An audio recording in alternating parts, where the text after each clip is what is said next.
Japan, China, America, Great Britain, France and Australia. Each country has a vessel under these tents, and each has until February 15 to test their boats, finalise their teams and train for the big day. I've never seen a sailing event like this. That's not how they would picture sailing. This is something that's completely different. It's new, it's fast. Russell Coutts knows fast. He's won 5 America's Cups and a few World Champs, but this is a different beast. SailGP is a world tour, and as the first event, Sydney is something of a litmus test. Held on a weekend, there will be 3 16-minute races each day.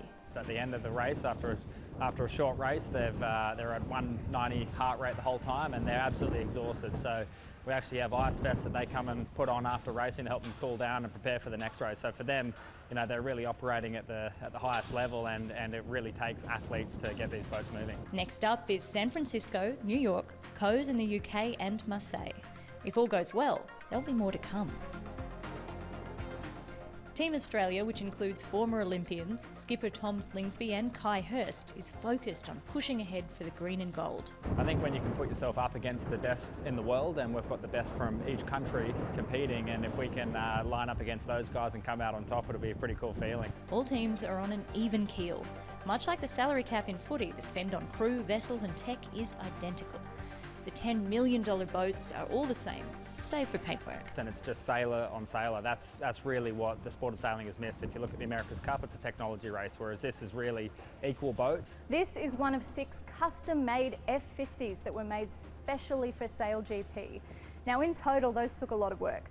I'm talking 135,000 hours of manpower. Although if you had one worker, that would be 67.5 years.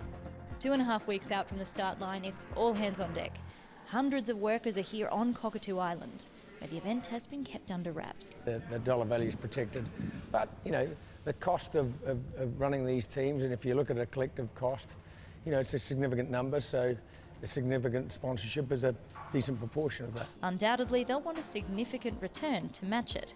We're in a place where we can generate enough return for our sponsors that we can give them a multiple on return of probably up to 5, even more times their investment, which is, we think pretty compelling. To do that, it's all about getting bums on seats and eyeballs on screen. That's when sponsors and advertisers come to the party. Nowadays, people's viewing habits are shortening, and that's why this shorter race, fast-paced type action is more appealing these days. You've really adapted a sport event for the viewership. Well, absolutely. For it to work commercially, we have to listen to what our audience has been telling us in the past. The hope is that shorter races in a central spot will bring more viewers to the sport. The best sailing team will win. So the country with the best sailing team will win this series. Which is? We'll see.